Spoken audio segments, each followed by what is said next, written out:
Howdy, folks. Welcome back to Reading Held Hostage. Before we begin this episode, I have a deep apology for all of our short kings out there. Oh, no.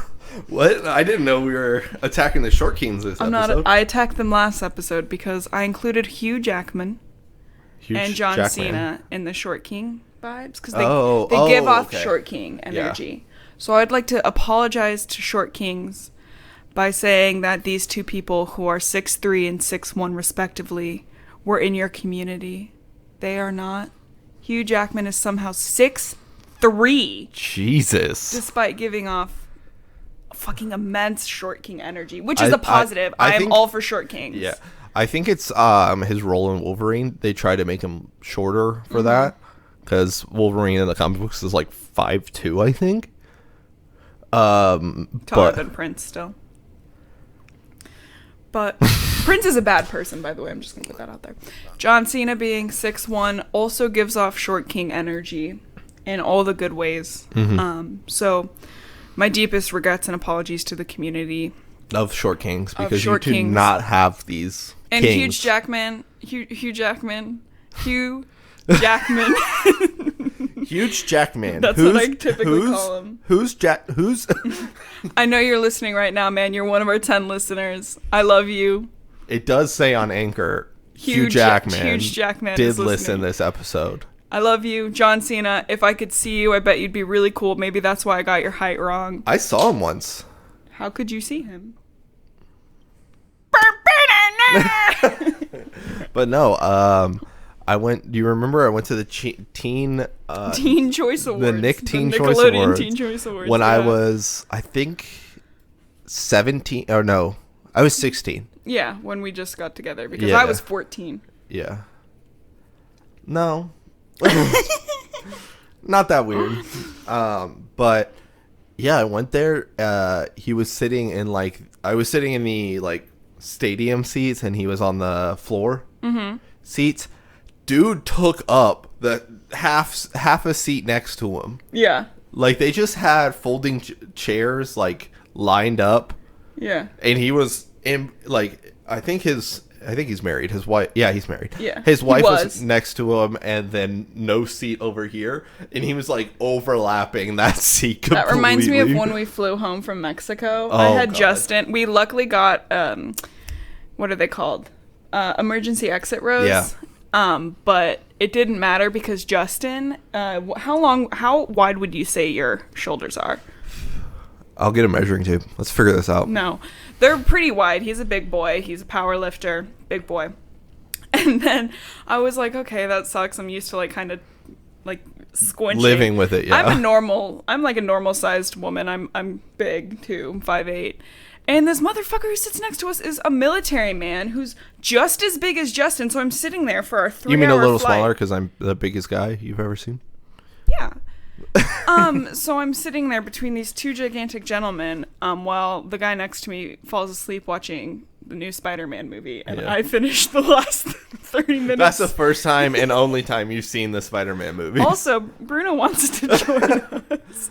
Let's take a quick picture, Justin, of what we look like while we record. Okay. So everyone can see how cool we look. Oh. Smile for the camera. Getting big. Mm-hmm. All right. Cut that bit. Anyways. No, it's fine. I'm going to keep that in. Okay. So, welcome back to Reading Held Hostage. My normal size name is Blue. I'm normal sized and my name is Blue, and I love to read. And I'm super jacked and my name is Justin. I hate reading because I'm super jacked. He's too jacked to I'm reading. Too jacked to read. I just rip the books. I turn the page, and every time I do, I just rip it out. Yeah, yeah. It's like, what the heck am I supposed Someone to do? handed me a Kindle. I just folded it in half on accident. I thought that's how you turn them off. It's like a book. You close them. Yeah, you close the book. But I accidentally just fold it in half. And that's why I can read, is because I'm just so weak because I got wiggly joints. Yeah, sweet, weak little woman. You hear that, bones. folks out there? If you read, you're weak. If you're weak, go to the gym. If you can't rip a full book in half, you're weak. Okay, wait. Asterisk here. Skip ahead if you want. I'm gonna talk for a minute and a half. We're gonna do our trigger warnings in Native American, just indigenous recognition. So we're on New Moon. This is part 2. So I just want to say the same statistic I've said the last couple books, but as of 2016, the National Crime Information Center has reported 5,712 cases of missing American Indian and Alaska Native women and girls. However, the U.S. Department of Justice Missing Persons Database has only reported 116 of these cases. The majority of these murders are committed by non-Native people on Native-owned land.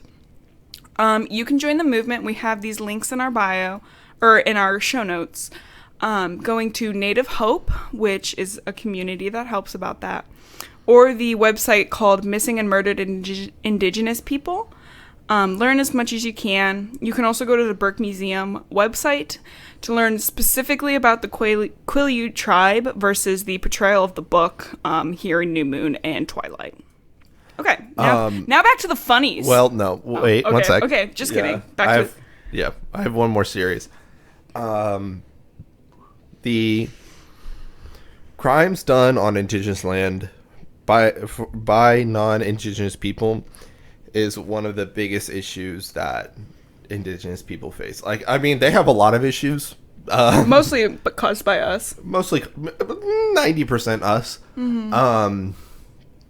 But that's one of the biggest because there is no real way to hold people accountable. Mm-mm.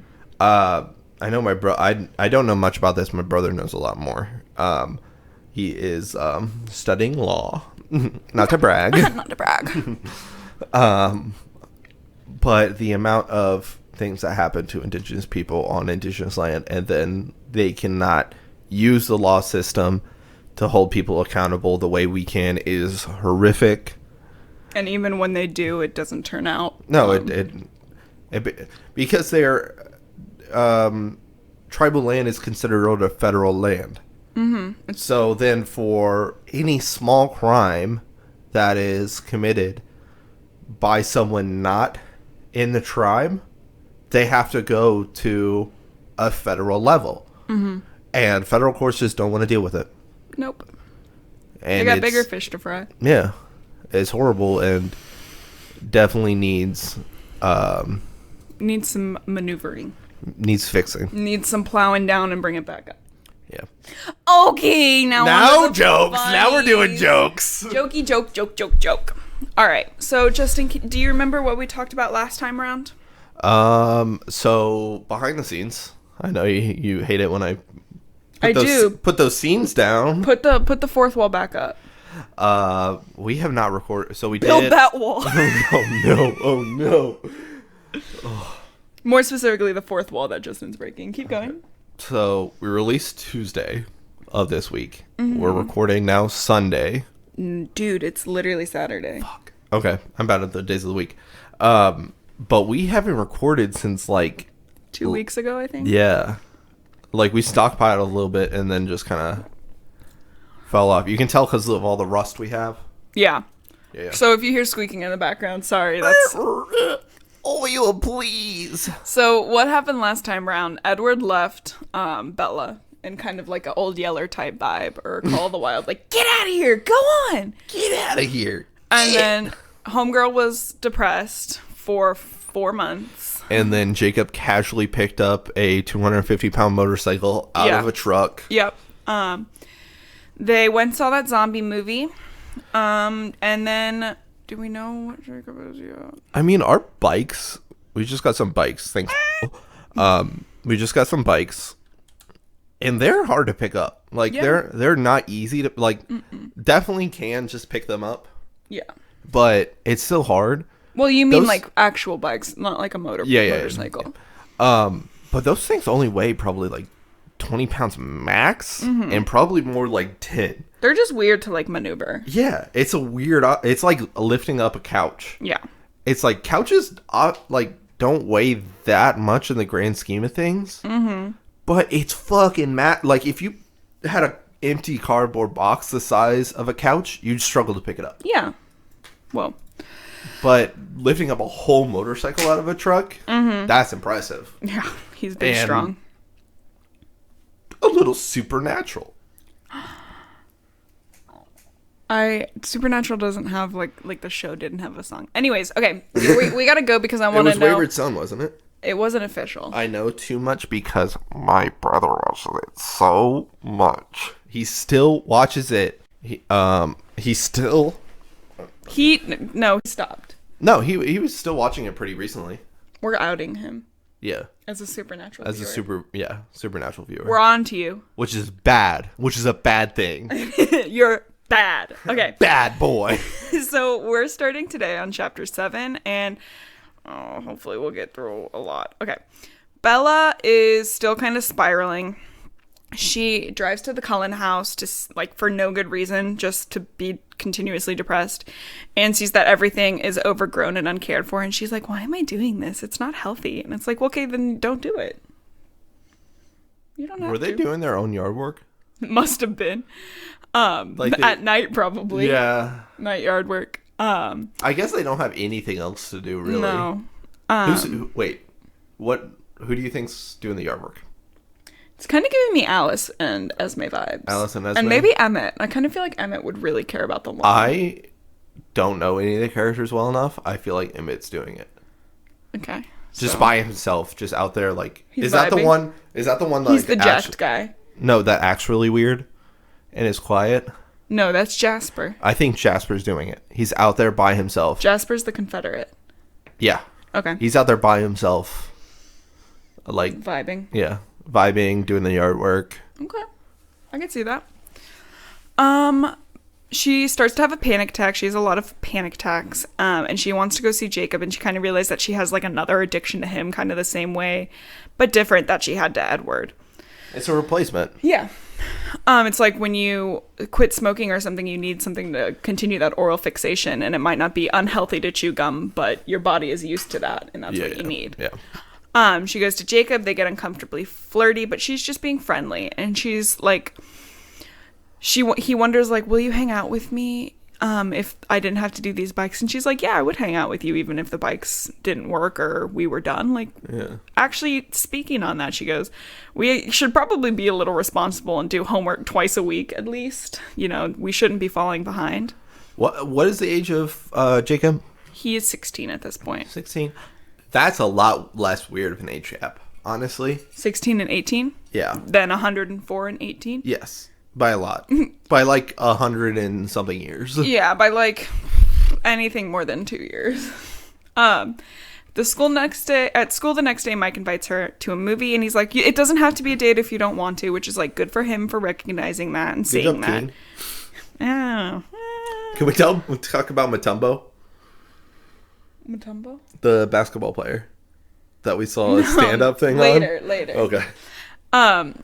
Jacob calls her Saturday. The bikes are ready, and Jacob's super sweet. He tied like a little blue ribbon around each of the handlebars. He, again, picks them up and puts them in the car, 250 pounds. And as they're driving to go test out the bikes, Bella sees some men jump off a cliff, and she's like, they're dead. We're calling the police. You're dead. Which, like, 100% if I saw somebody jumping off a cliff. Oh, yeah, for police. Sure. Like, if you did not know that was a popular spot to do that. Mm-hmm. Police. Yeah. And don't Jacob's be the bystander, guys. No. He's like, hey, chill. Like, they're just cliff diving. It's for, like, an adrenaline rush. And Bella's like, oh, my God, you have to take me there one day. He's like, okay. And she's like, who are those folks? And Jake's like, it's the La Push gang. But he's like, nice. But like in a good way, because like there was a man up on a different reservation, Maka Rez, who was selling meth to kids. And Sam Yulee, who's the leader of this gang, ran that guy off the land. And apparently like the council in the Quileute tribe takes them very seriously. Yeah. They meet with Sam, and Jacob's like very uncomfortable with this. He's like not cool with them. He's like clearly visibly uncomfortable. The gang of guys, or? The gang of guys, not the meth dealer. Yeah. Well, yeah, I'd be uncomfortable with a meth dealer as well. Yeah, that's true. Sam has these followers who are Jared and Paul, and Sam's 21, which is like really uncomfortable because the other kids are only 16. Yeah. I would be uncomfortable with that too, especially on a reservation where the community is so tight knit. Yeah. They get to the place for bikes, but Bella can still tell he's like really uncomfortable, and she can just tell he's freaked out by them. Yeah. It's like weird social interaction type things, like And Jacob's like, yeah, you're right. Like, there's extra, like, it doesn't make me uncomfortable that they're this weird gang. It's the way they look at me. Like, my dad's, like, the unofficial, like, Billy Black is the unofficial leader of the council, due to his great-grandfather, which I love this name, Ephraim Black. Ooh, Ephraim's a nice name. I know, right? They, like, treat Jacob all special, like he's supposed to join this gang one day. And he's really worried because Embry is acting very weird. He's missed a whole week of school. And when he did come back, he was really, really strange. Who was Embry? Embry was one of Jacob's friends. It was Embry and Quill. Oh, yeah. Mm-hmm. And so he's hanging out with Sam, and he was actually on the cliff when they just passed it. Yeah. And when Jacob, who is clearly upset and distraught about this, asks... Oh, got too many S's for me. When he asks his dad about this, Billy just kind of goes, it's nothing you need to worry about. This is the sentence. It's nothing you need to worry about. In a few years, if you don't, I'll explain later. Cool. That would make me super uncomfortable. And Bella's like, dude, that's terrifying. Like, hey, if you need to, like, I want you to stay in my life. You can live with Charlie and I. Like, they can't do anything to you. Like, Bella, it's okay. Or like, Jacob, it's okay. And they hug, and Bella loves it in a friend way, but she knows that Jacob's liking it more in a not friend way, but she doesn't make a decision to draw the line. Weird. Yeah. So he makes a pale joke about her, and then they decide to ride the bikes. What's up, Whitey? Yeah, pretty much. Hey, Whitey, what's up? It's like, hey, Loca. Hey, Loca, what's up? Blanco Loca? Blanca Loca? Loca Blanca. Blue always says she's not fluent in Spanish, I'm but not. Literally every question I ask, I'm not fluent in Spanish. She got it. We went to two Spanish speaking countries. She got us through it. We didn't die perfectly. I usually say I can speak at about the level of a 6-year-old, which is pretty good, I think. I would say a 6-year-old's fluent. Not fluent. They can't say... Anyways, okay. Thank you. I appreciate the compliment, handsome. Chapter 8. Jake starts showing her where the parts are on the bike so she can ride, which I don't know where he learned this, because he tends to stick to cars, but he knows how to ride a motorcycle, apparently. I mean, it translates. But don't you need a special permit to ride a motorcycle? Depends on the, like, CC of the motorcycle. Okay, well, it's a Harley Rabbit, or it's a Harley something. Sprint, yeah, I bet that would That would probably require... I don't think Harley has anything under the CC limit that's considered moped. Okay. So she's scared, but she's really excited. Hopefully she'll see Edward. And she gives the bike a little kick, and the velvet voice fumed. This is reckless and childish and idiotic, Bella. Don't you just love the velvet voice yelling at you? Do we have to record this podcast? She then just falls over. She just topples. But she gets up again. Fully gets her leg crushed by 250 pounds of motorcycle. Yeah. And she starts going, and Edward's voice, I'm going to scoot back from the mic because I want to try to do it with energy. Do you want to kill yourself? You need to go home to Charlie.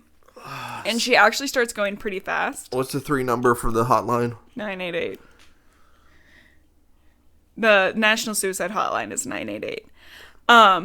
She's going pretty fast, and then she falls and cracks her head on some rock. Fuck, is she wearing a helmet? What do you think? Always wear a helmet. Always wear leather. Especially on a bike, always wear good boots, good gloves. Wear your PPE. It's not worth it. Mm-mm. It's not worth it to ride around on a motorcycle to die. Mm-mm. Like, I like motorcycles. They're fun. Haven't been on too many of them. Like, I don't have my license or anything, but I also don't want to die. You know that meme? On a motorcycle. Helicopter. But it's like motorcycle. Okay. Yep. So she falls. I'm gonna blow off your bit this time. Sad face. she follows Jacob's, checking on her, and he's worried she's dead. Like, she cut her forehead, and it's gushing blood, and like we talked last time around, like, anything above the neck bleeds. Yeah, so even if it, like, your skin on your forehead is really thin, so when you get a cut, it wouldn't surprise me if it was a larger cut than it needed to be. Well, it's also that it's more vascular than any part of your body. Yeah, so big blood. And she's like, come on, let's, like, bike again, and he's like, your face is gushing You're blood. fully bleeding. Let's take a break for the day. And she's like, oh my God, I'm sorry. And he's like, why would you apologize for bleeding? Because she would be dead otherwise. He's like, we need to go to the doctor. Shut up. Like, don't apologize for bleeding. And he's pretty freaked out, rightfully so, because it's a lot of blood. Yeah. Don't play around with that. He takes off his shirt. He's fucking ripped. Oh, yeah. And he gives it to Bella. Honestly, this scene in the movie when I was a kid, I was like, oh, I am Team Jacob because, mwah, chef's kiss. Abs. Look at those mommy milkers. Oh no, Blue. She's like, no, we can't go back home. Like, we can't go to the hospital. What if Charlie finds out? And then he'll find out about the bikes. Like, take me back home to change. And he's kind of mad, but he follows her plan anyways. And she's like, freaking thrilled to have found the key to the hallucination she's been having about Edward. Cool. Which, like, do mushrooms. Yeah, hallucinations are very rare to have them without like something like psychedelic, like mushrooms, or without a fucking tumor or serious mental illness. Yes. Yeah. So you can't just like vibe. You can't just vibe with hallucinations. Yeah. You need to go to the doctor, or if you're doing drugs, just take them not as frequently. Calm the fuck down. Don't do that as much. Yeah. So, anyways, like, hallucinating can be fun, but it can also be horrible. Yeah. So she changes, and they're on the way to the ER, but she realizes Jake is still not wearing his shirt, and he's like, it's totally chill, like, it isn't even cold. But it's like January, February in Forks, Washington, so in the Pacific Northwest. Is Jacob one of the guys that wears shorts during the winter?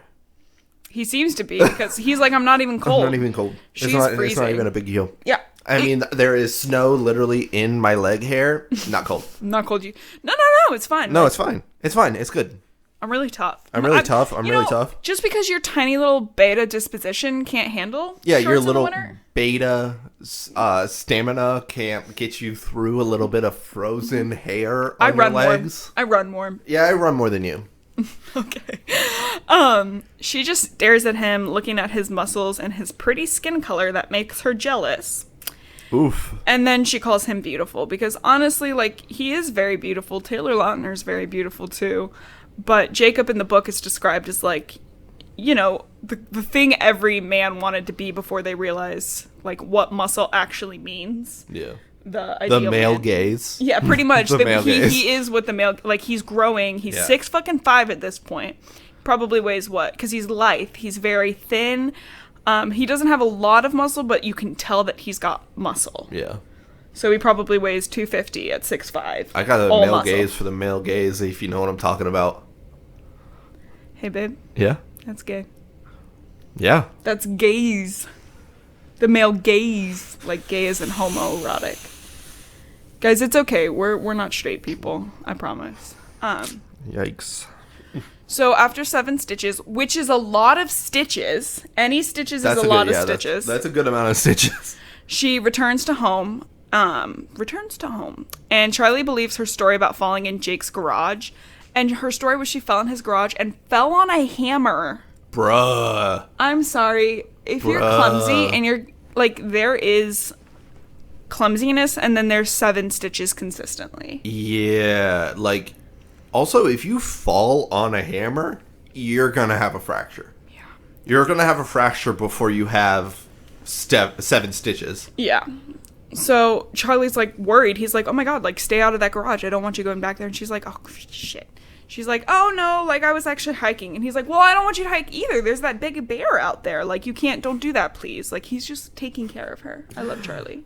No, it's fine. I was actually hiking. Don't hike. No, it's fine. I was actually riding a bike. Stop riding your bike without a helmet. No, it's fine. I was actually playing soccer. Who are you playing soccer with? What are you doing, Bella?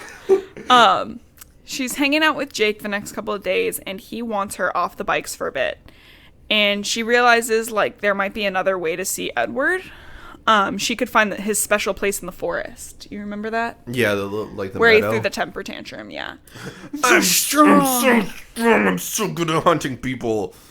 Did I scare you? Me? Yeah, did I scare you? Because I'm just so good at hunting people. Oops, did I scare you? And Jake is like, again, Jake is 17, he's a baby, and Bella is 18, so she's also a baby, but Jake is like portrayed more as a child, because Bella's not like other girls. She wishes she was a 104-year-old vampire. I mean, there's definitely something to mental age. Yeah, I feel like my mental age was older, except for when I read the Warrior Cats my books. mental age is younger.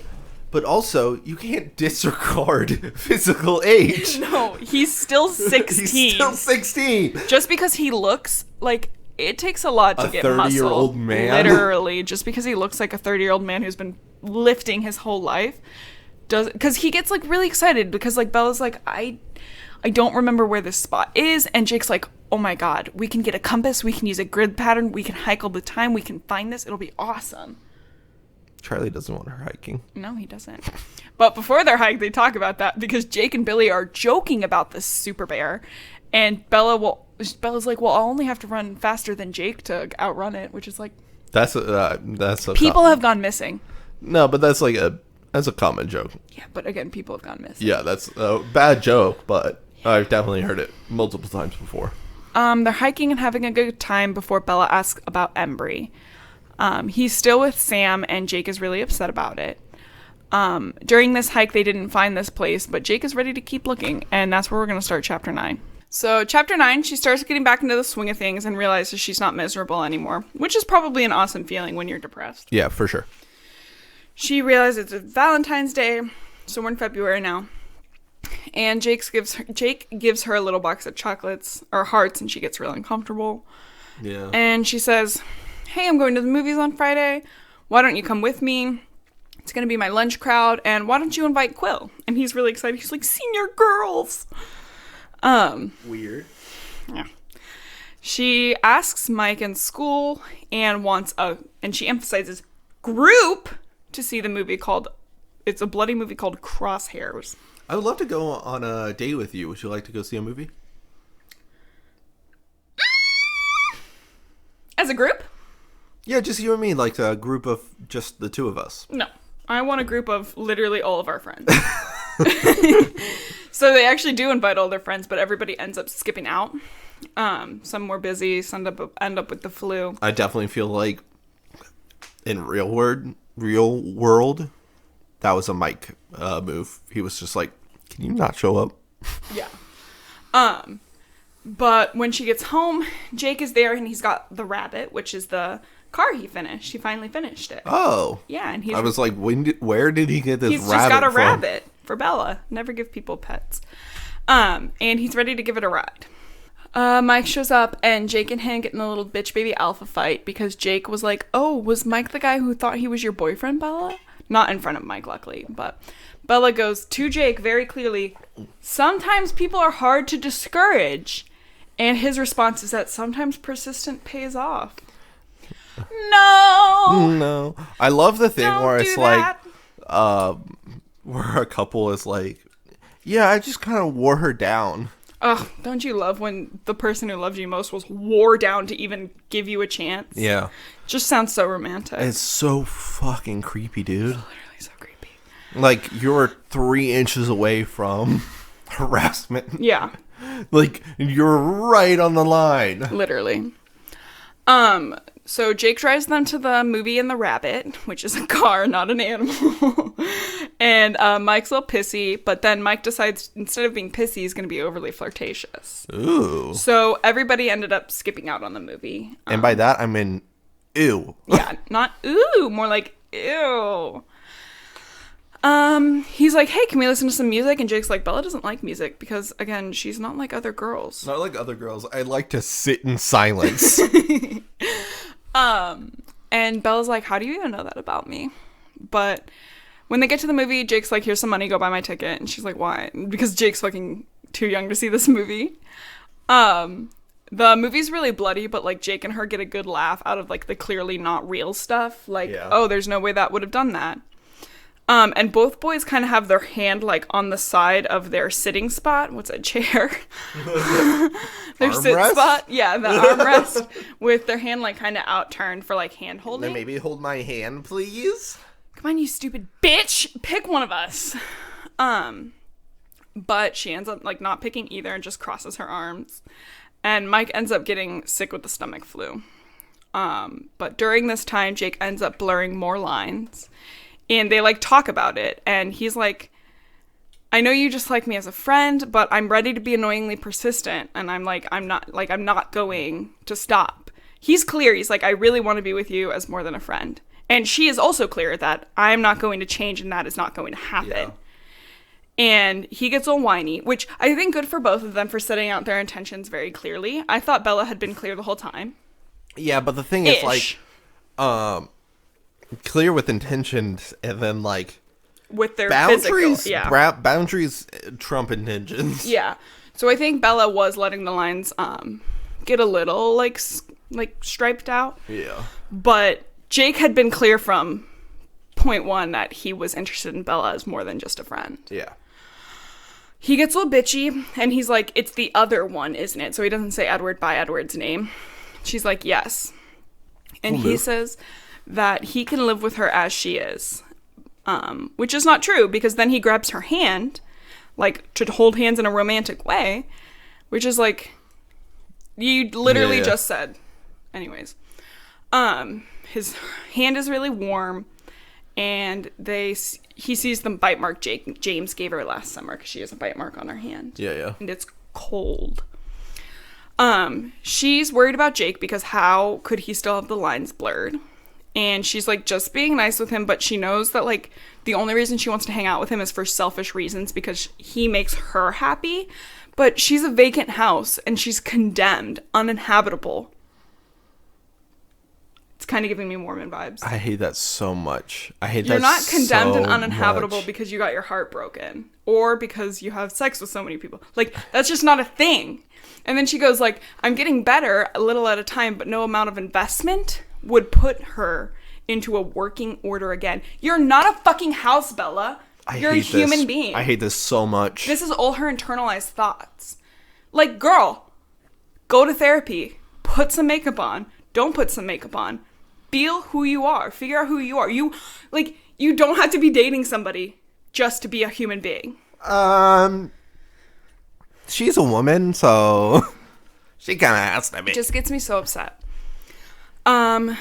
Jake's feeling a little off, and she's worried about his temperature, so she checks it, and he's, like, fucking warm as shit. And she realizes when Jake's gone that Jake is her new drug, but he's also her best friend, and that she'll never love him the way he wants to be loved, which is fine to recognize that. Set your clear boundaries. Yeah, communicate that. Which I see that she tried. Ish. It's hard because they're fucking teenagers. Teenagers don't set boundaries like that because they're not adults. They don't set boundaries or communicate. Yeah. Which is, like, the things you should do. But you don't learn that until something fucks you over. Yeah. And then you're like, oh shit, like, I have to set a boundary. Yeah. And it's like, she doesn't know that because, again, she's a baby. Mm-hmm. Okay, we got more chapters to get through and I'm ranting. Bella ends up with the stomach flu. She actually ends up calling Jake first because he didn't call her when he got home. And Billy answers and he's like, hey, he's really sick. Like, Billy's being, like, total dick, though, which is weird. Billy's not usually like that. Then Bella gets the stomach fuel. The stomach fuel. Flu. And when she feels better, she gives Jake a call. And he sounds horrible. He's like, everything hurts. Like, please don't come over. And is, like, really rude about it. And he's like, just, like, don't come over and wait until I call you to come over. That's a good boundary. Yeah. Yeah, just be like, hey, not feeling great, don't come over. So how are you feeling, before we go to chapter 10 for, like, 2 minutes, how are you feeling about Bella's ability to set these boundaries thus far? Oh, horrible. It's horrible. Like, it's basically non-existent. Like, well, I think she tried. And then when Jake was like, no, she was like, okay. Well, the big thing about setting boundaries is when someone challenges it, you have to reset them. Yeah, and follow through. Yeah, you can't just be like, I set this boundary. Oh, they trampled over it. Never mind. Yeah, and it's hard. I'm not saying it's not hard. It's definitely to set hard. Boundaries. Let's say it one more time. Boundaries. Okay, chapter 10. Jacob hadn't been calling her, and she's getting really anxious, so she starts calling Billy and the house. And eventually she just goes down to the house and no one's there, which is like, this is pre-cell phone, so it's not like she could text Jake and be like, you good? Yeah. Well, it's not pre-cell phone, it's post-cell phone, but she doesn't have one. It's pre-cell phone for majority of people. Yeah. And she ends up going down there. Nobody's there. She actually stops by the hospital to see if they were there, but they weren't. And even if they were, HIPAA, they can't just tell you that somebody's a patient there. Yeah. Especially a minor. Mm-hmm. Okay. So Bella makes Charlie call Harry. So Harry's Harry Clearwater, another member of the Quileute tribe. Yeah.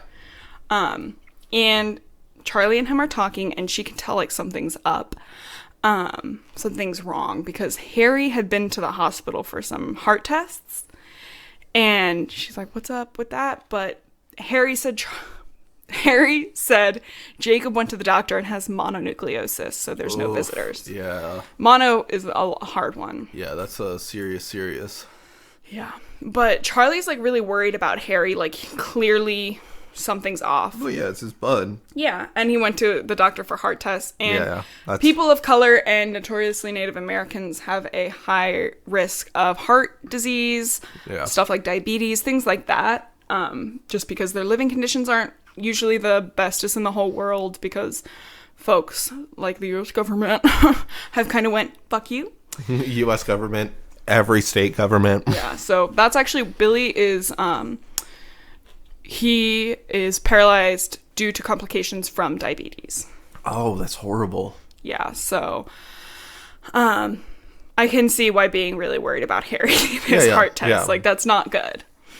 I mean, I see being worried about anybody's heart test at any normal time. Person, let alone somebody who might have a predisposition for some really bad heart issues. She tries calling during the week, but the phone lines are going down. So she ends up not handling being alone very well, which is shocking because she hasn't done one single thing to work on that aspect of her life. Yeah, she seems like she has separation anxiety really fucking bad. She seems like honestly, like, I mean this in a mean way, she seems like a fucking dog. Yeah. Like, why can't, you have to be around somebody.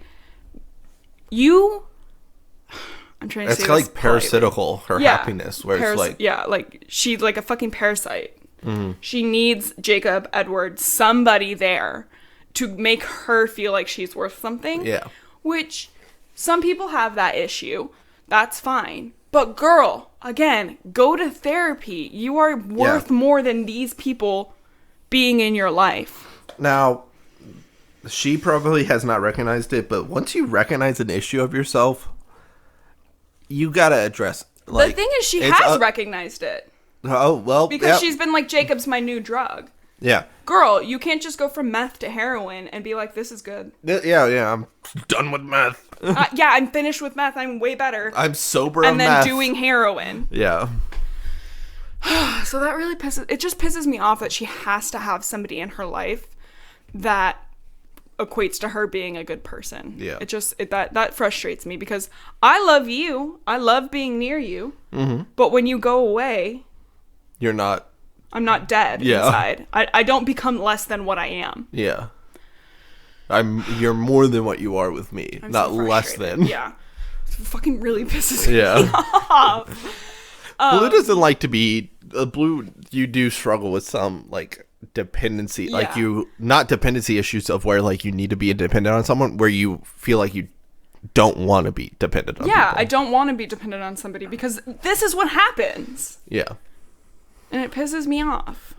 She should be able to feel that she is a human being without having somebody tell her that. Yes. And you should too. Today, we are sponsored by... sponsor is absolutely nobody. It's therapy. It's therapy. Go to therapy. Idea of therapy paid us. Ideally, one day, real therapy companies will pay us and we'll give you some... Yeah. Some good. But again, 988 crisis text line. Pisses me off. if you are a college student, there are a ton of resources. Most campuses will have free counseling available. Okay, now I'm really frustrated. For everybody else. Sorry. The American healthcare system is no bueno, y'all. So okay, are you ready? Yeah. Now we're in the middle of chapter 10. I'm gonna calm down. Ish. Well, you still got the standing energy, Blue. I know, I'm really mad. She calls on Saturday. Billy finally ends up answering, and he's like, Jacob's not in. And he's like, rude again.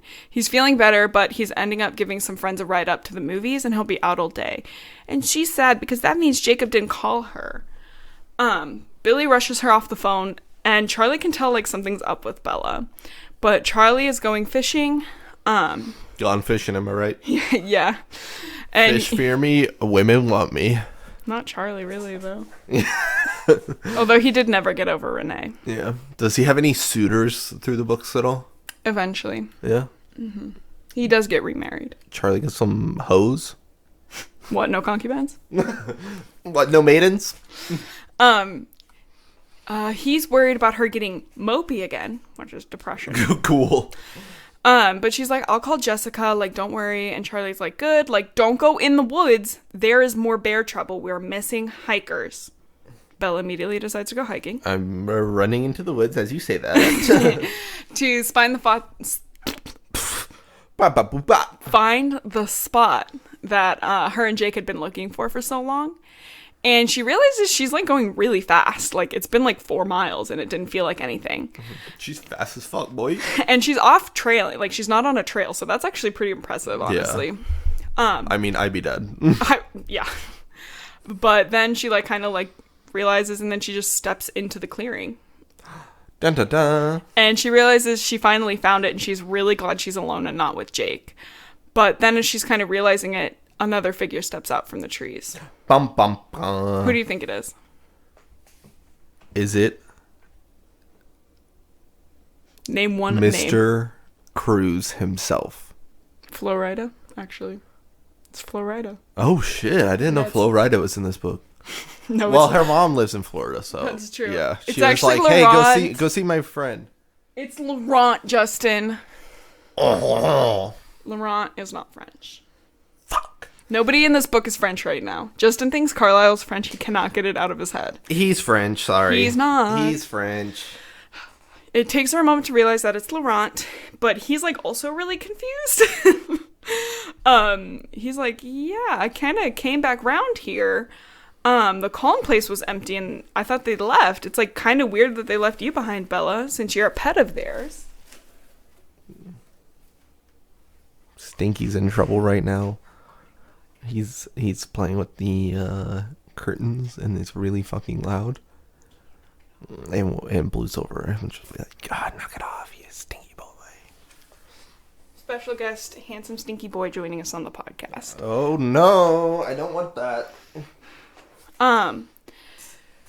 Okay, so then she realizes, like, oh shit, something's wrong, because his eyes that were supposed to be golden, because that's what they look like when they're a vegetarian vampire, have not been golden, and they're actually brown or red as shit, which means he's eating humans again. Yeah. So, she's like, shit. And at that moment, he goes, do the Collins come around here often? And Edward's voice goes, lie. So she's like, yes, if you're by yourself, lie. Lie. If you feel threatened, lie. Yeah. So she asks about Alaska because Laurent was supposed to be up in Alaska. And she asks if he ever found Victoria. And he's like, yeah, actually, I'm there as a favorite of Victoria. And you won't be happy. She won't be happy because Victoria wanted to kill you and torture you after James was killed. I'm going to kill you, but don't worry. I'm, like, really hungry, so I'm just going to do it quick. I'm going to do you a favor. Like, he genuinely thinks he's doing her a favor. I hate it when, like, someone wants to torture and kill me, and, like, it's always nice when someone just wants to show up and kill me quickly. So easy. So she starts freaking out, obviously. But then Wait. He said he would kill her quickly. Oh, that's a really good point. I don't understand why she's freaking out at all. Yeah. So she starts freaking out, and this big-ass horse-looking thing comes out of the wood. I'm doing some Foley work. Some foal work? That was really good. Right, yeah. That's funny. If you don't know, let me explain my pun to you. A foal is a baby horse. Oh, shit. Maybe that's why you didn't laugh with Never mind, I hate that joke. So much glee and delight when I said it. I hate it. I hate it now. That I know what it is, I hate it. This weird horse-looking thing's not a horse. God damn. It's black with a long muzzle. She's like, it's a bear, but it's not a bear. Like, girl, can you fucking see?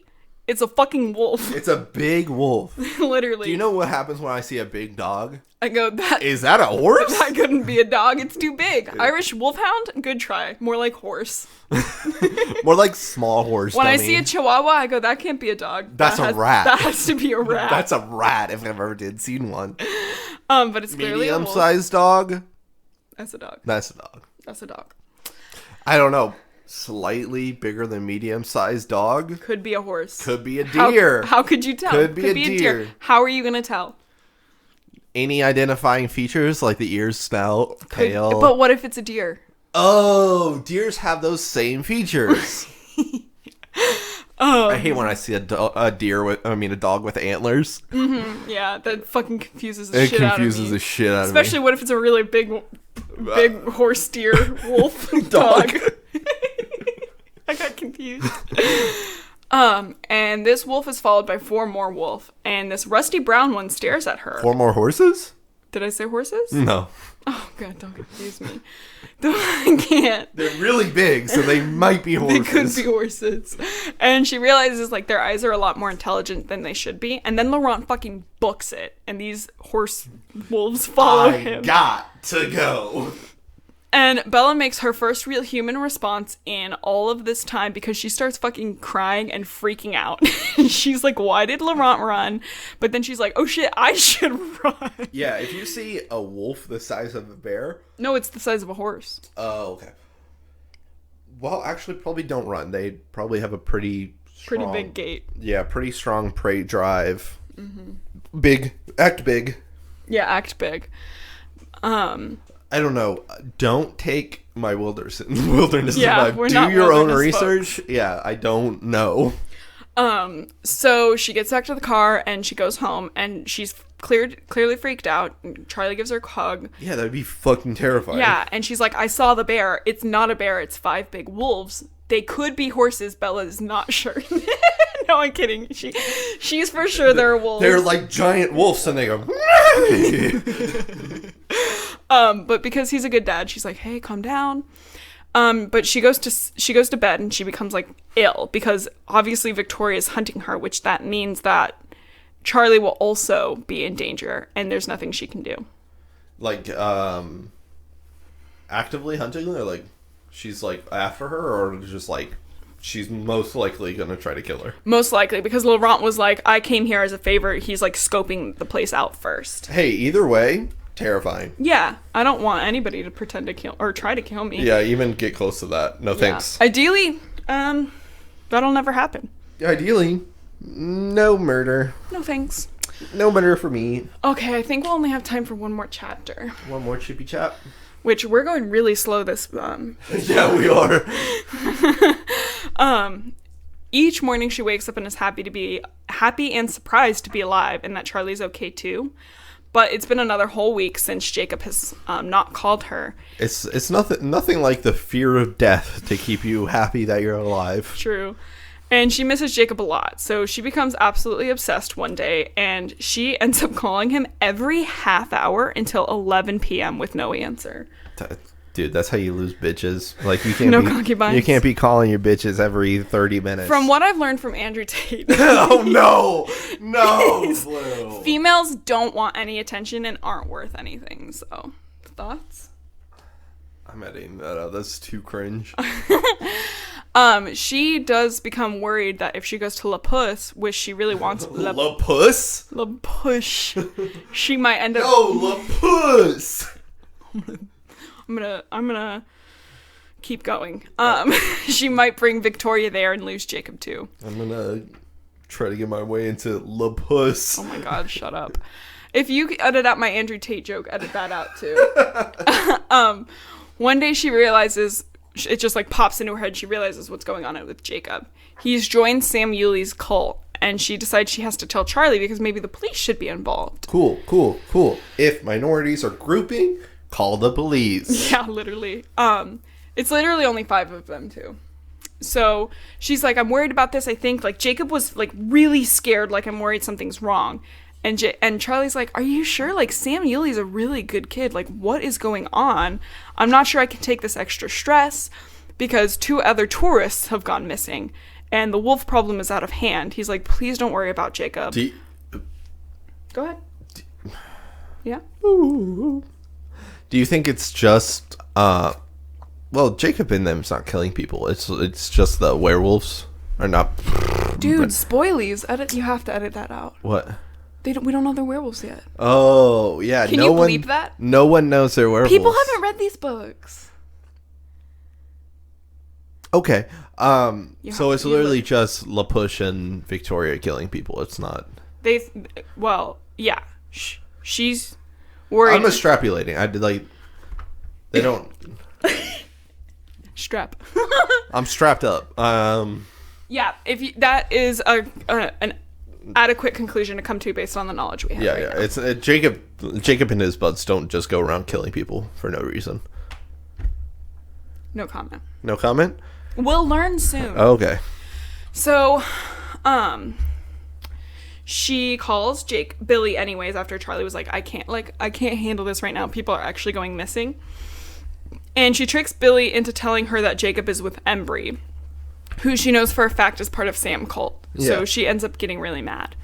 As she drives to La Push, she sees this huge tall boy with a baseball cap. She hopes it's Jacob because Bella makes a couple of comments about how all of these boys hanging out in Sam's cult look the same. You can't do that. You can't say that. You can't think that. Don't do that. Yeah. So it's Quill, and she's like, this is weird. Do they have some weird growth hormone? But he's not okay. She ends up giving him a ride, and he's like, Jacob was with Embry, and they disappeared in the trees. I'm worried about Jacob. He never leaves Sam's side. Quill is, like, worried, like, almost on the verge of tears. He's like, why aren't the old people worried about this situation? I'm worried. I don't want to be next. You know how much that makes my heart, like, sad? Yeah. That's cool. Traumatize your children. It's fine. So, I mean, like, can we talk about how they're actually werewolves? No. Justin, seriously. Everybody knows they're werewolves. You're literally pissing me off. You're giving so many spoilers away. We have 3 chapters till we fucking learn that. Put that in your little... 3 more chapters? Put that in your fucking pocket. It seems like it's right around the corner. Guys, I'm so sorry that my husband is stupid and incompetent. Oh my god. And doesn't know how to read a book. Alright guys, see you next week. No, I'm kidding, you're not. But, Justin, please, you have to let me go with the flow. Okay? Alright. And then you can talk about that. I'm gonna forget it though. I don't care about this book that much. What's the comment? Write the comment down. The comment is, why aren't they telling the children this instead of traumatizing them? Okay, we'll keep that in your pocket and we'll bring it back up. You just really fucking bummed my mood out here. I don't even want to read this book I don't even want to keep going. Oh no. She arrives at Jake's, parks herself in front, and she's just like sitting there. And Jacob spooks her, and she's realized he's changed a lot. His previously incredibly long hair, that is kind of a symbol of Native American culture, has been cut short, and he's fucking enormous. He's grown more. He's more muscular, and he's mad. Like, oh no, he's thick. She says there's clearly anger and darkness in Jacob, and that this is not the Jacob she knows. Cool. I need you to hold your tongue. Okay, I'll sit down. Besides him are 4 other boys, all russet-skinned and black hair. They could have been brothers, and she can't even pick Embry out of the lineup. Oh, fuck. She has only met Embry once, but, dude, like, come on. Dude. So, she gets mad at Sam Yuli, and she gets mad, and she's like, I want to become a vampire to hurt him, and then goes, whoa, where'd that come from? Jacob, I want to murk this fool. Jacob's clearly furious, and he's like, why are you even there? She's like, let's go for a walk. And Jacob's like, the Yuli thing, the Sam thing, was not what I thought. I can't tell you, but it is not what it was. And he's moaning. He's like, there's nothing you can do. Please stop. Oh, there's nothing to do. He's like, stop blaming Sam. Stop blaming Sam. They argue so much that Jacob eventually just goes, if you want to know whose fault this is, it's your bloodsucker's fault. Got him. But how does he know about the bloodsuckers? Got him. So she says, the Cullens aren't even here anymore. How could it be their fault? And he says, it was set in motion before they left. And she hears Edward's voice again and Edward goes, you need to calm down. Calm him down. Because Jacob is quivering with anger. He's fuming. Oh, I'm quivering. She says she saw Quill today, and, like, he's worried about all of them, but Jacob's like, it should be over now. It shouldn't still be happening to anybody. And he yells, he's like, I can't hang out with you anymore, Bella. Bella goes, are you breaking up with me? I'm too thick. She's like, are you breaking up with me? And she tells Jacob, she's like, I'm sorry I couldn't change my feelings. And that if you give me a little more time, I might be able to love you. No, don't do that. He's he's mad still, and he's yelling at her. He's like, don't blame yourself. This is my fault. I am not good enough to be your friend anymore. She ends up going home and realizes that this is kind of similar to her losing Edward, but it's not bad, like that same bad, but it's really bad. Because Jacob had been healing the hole in her heart and keeping her from hurting so much. It's not, like, emotionally as bad, but because of the scenario, it sucks. Yeah. And Charlie's there waiting for her. He knows they fought, but Bella says, like, Sam Yuli says Jacob can't be my friend anymore. Which is so childish. Yeah, actually, I'm going to blame it on this person. Bella goes to change, and she can hear Charlie, again, King Charlie, good dad Charlie, goes into good dad mode and calls Billy. And she can hear them talking, and Billy's like, or Charlie's like, don't put any of this on Bella. Bella made it clear the whole time that they were just friends. And then she just hears Charlie go next. What do you mean I don't know my daughter as well as I think I do? Cool. I mean, he doesn't really. He doesn't know anything about his daughter. Because, like... Because she hides everything. Yeah, she's hiding everything. And, like, he hasn't been in her life. Both of those things, not his fault. And also not Billy's place to say a fucking thing about it. Yeah. She dreams a different dream tonight because Jacob is walking with her silently on the gravel. Dream. He's a different Jacob. But then Jacob becomes a vampire, but then it's Edward, and Edward vanishes. It's a different dream. It's Jacob, but he's not Jacob. He's Shark Boy. And she wakes up from her nightmare and hears something high-pitched like fingernails on her window. Love that. So, Justin, we did not get through any chapters today. How many chapters did we get through?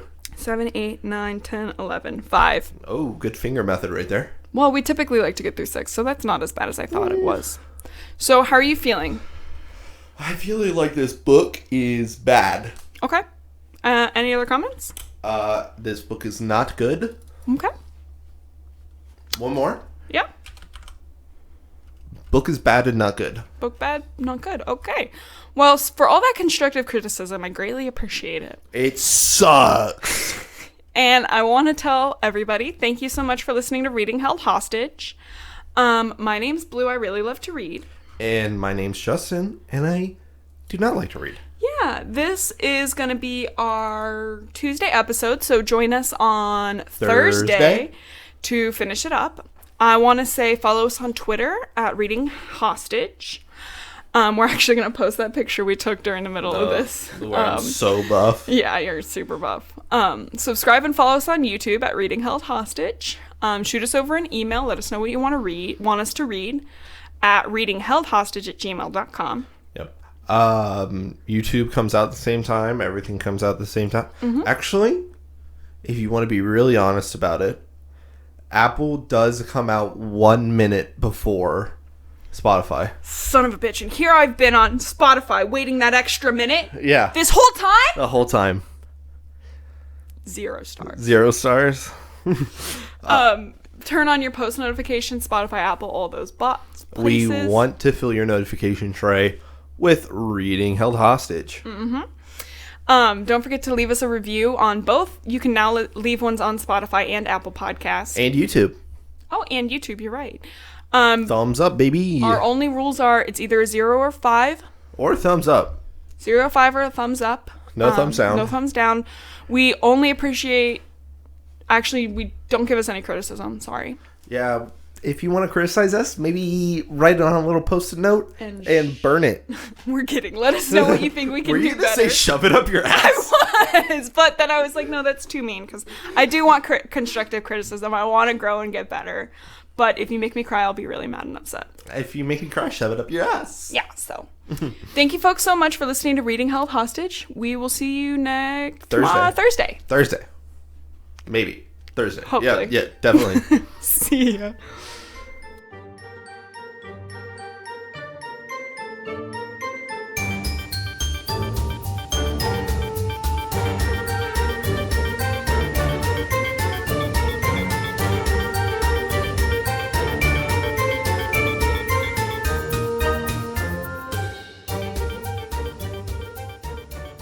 I had to pee. Now I got some tortillas and some cheese, and my wife is giving off standing energy. That was cute.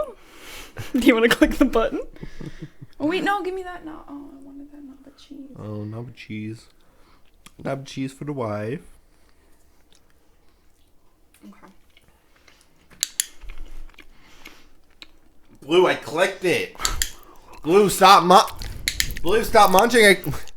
Blue! Little rat loves the cheese. Okay. Click again.